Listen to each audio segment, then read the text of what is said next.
need to start out and talk about our seniors and just real quick and what they've meant to us this year. Obviously, one of the things I'm most proud of is each and every one of them has had their best statistical year of their career this year. I think that's a credit to my staff, but also a credit to those guys. And even more important than that is the foundation that they're laying for this program in terms of their character, in terms of their self-development, their maturity. I think you see younger guys improving because they see the daily habits and the character of some older guys, and that's an initial point of what we're trying to get done, and one of the reasons we went the route that we did last spring in those 2 recruiting weekends that we had to kind of build the team. But you got to make sure you got the right guys, and I'll tell you one thing, we did. You know, the 3 new guys, the 3 new seniors have done a tremendous job, and then you look at the progress that Isaiah's made over the this past 11 months is, you know, I can't tell you how proud I am of him in terms of that. And he didn't play a great game today, but we wouldn't have won the other night without him.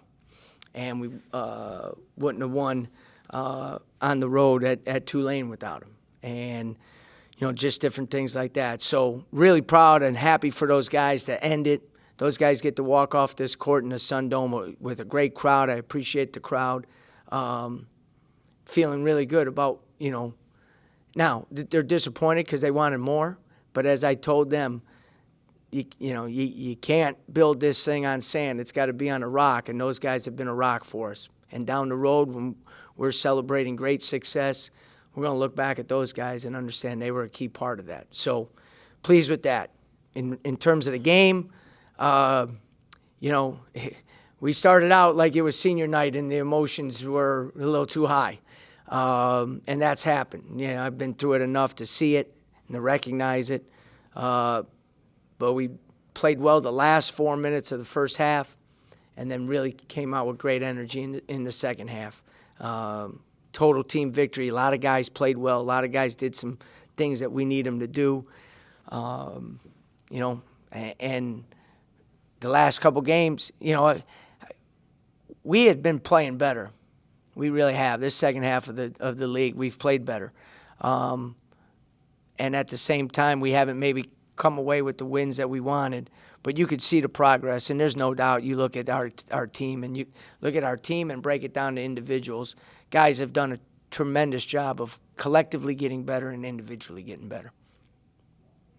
Coach, could you please talk about how your team competed down the stretch when some other teams would have mailed it in or maybe even just could? Right. You know, so, you know, building the program that we want, that progress, that process. As I said, I think I said in the last game, it's never linear. It's never in a straight line. It's ups and downs. It's success and failures. It's wins and losses. It's good times and bad times. And sometimes what you do is you get caught in evaluating it and saying we're not where we need to be. And then a lot of teams will just give up in the process. We can't do that. We're in this thing for the long haul. We know the foundations of what we need to do to be successful. You know, you got to believe it's going to happen. I think that's a big thing in this program in terms of with positive energy, positive attitude, being able to fight through the adversity that's going to come. And you got to work. And that means your daily habits, in which I've talked about time and time again in here, you know. And the thing that we've done is we've believed and we've worked. But what happens, you know, if it doesn't come to where we want it right now? Well, the number one thing is we're in a much better place than we were before because of that. We may not be exactly where we want to be, but you just got to stay at it and stay at it. And that's what these guys have done. They've stuck to it. And, you know, I say all the time to our guys, the number one indicator of success is grit, the ability to work hard through tough times and adversity. And our guys have that, you know. And I think it's starting to show. And, again, the thing is so important. Our young guys are starting to see it. and then we go out on the road and we sell it in our recruiting, because that's what this program has to be about. Sticking to the process, making the progress that we want to make. So in 2 years from now, 3 years from now, you're able to look back and say, that team was the one that started the whole thing off. Coach, SMU gets 14 offensive rebounds. Good news, they're missing shots. Bad news, they're getting second chances. Is that something you can work on, or is it just a bounce? Yeah, you know what? We didn't rebound the ball as well as tonight or today as we did the other night at Memphis, and we're going to have to rebound the ball better. SMU's so good at penetration, and so when they penetrate, you get scrambled defensively, and so now there's avenues for guys to rebound. But we weren't as physical as we need to be on the glass today. We were the other night, and we're going to have to be in the tournament to be successful. So, yes, I like the fact that they were missing shots, and yes, I don't like the fact that they were getting those rebounds. And I don't have the full book. I think they probably got 9 of those in the second half. They hurt us on the glass in the second half, but we came up with some big ones when we needed them down the stretch. Coach, following up on that, the officials let those guys bang and bang and bang, and then when the ball goes inside, touch fouls. Does that need to change? Well, you're going to get me in trouble. I'm going to be honest, okay? That group right there is a high-level officiating group. I thought the game, I'd like to see those guys every game. You know what I mean? Because they have a feel for the game. And so usually when you see a call like that, there was probably 3 bumps before it that they didn't call, to be honest with you. That's a high-level crew. So I thought the game was really well officiated. And that doesn't mean I don't have some complaints or Tim doesn't have some complaints, but that's the nature of the thing. One thing too, as the season ends, as we go into the tournament, it's disappointing a little bit for our league.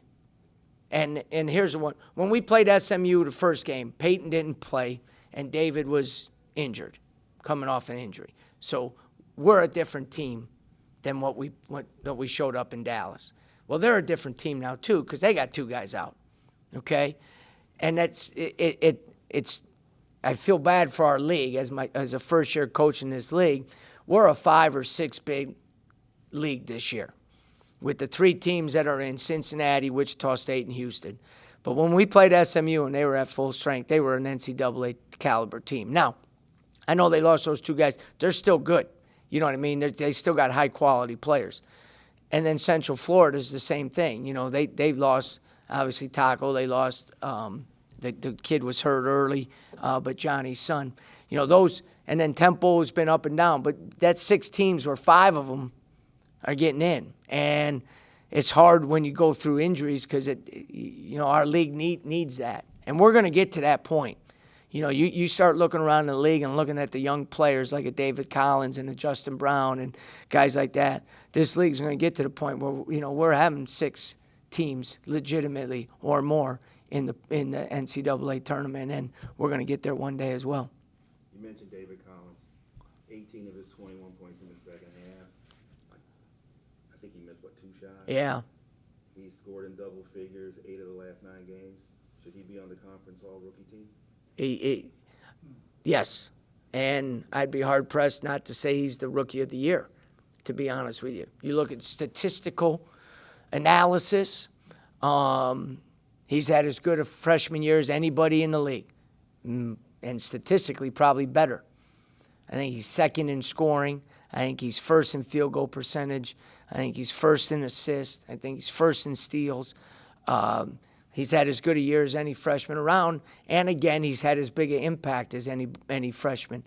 I also understand that sometimes the winning teams get more, and that I'm fine with that because that's on us to win some more games. But at the same time, I'd be hard-pressed to say somebody's had a better freshman year than him has exceeded my expectations. And I mean that in this. We have not always played that way, but we got a really good group of guys that represent this program and this university the right way in the classroom, on campus, in the cafeterias, all that. and they all get along extremely well. New, old, decided to stay, decided to come. And that's been good. Now, one of the things I tell them is that's just the first step, because now you got to be great teammates, and great teammates hold each other accountable, different things like that. But the way our guys have embraced each other has been good, because what it does is your daily life is better as a coach, because you know everybody's on the same page. The thing that I would say we haven't met my standard, I mean, it's going to be basketball related. We're not as good defensively and rebounding as I would like to be. We don't play with the physicality that I'm accustomed to having our teams play with. But that does take some time now. You know, I was very fortunate when I took over at Dayton, took over for Oliver Purnell, and we had a senior-dominated team. And I didn't have to teach those guys to be physical and tough and knock guys around. They did it already, you know. And we were kind of that way at Georgia Tech. So it takes a while to build that mentality. But you see some guy like, you know, David has that. Justin Brown is physical, you know what I mean? So that would be the only thing. And what's funny is when we've defended well and rebounded well, we've been in every game. We've been in every game, even when we've struggled offensively. So I think our guys have figured that out as well. Nobody rebounds like Michigan State. No. That's every time we get out rebounded, I get a call and threaten to be, eliminated from the family because of that. You know what I mean? And we'll get there. We'll get there. We did a great job on the offensive glass today, and especially in that first half. I think we had 8 or 9. Now, we didn't miss any shots in the second half. We shot 62%, so there are no offensive rebounds. But that was the best we offensive rebounded the first half today.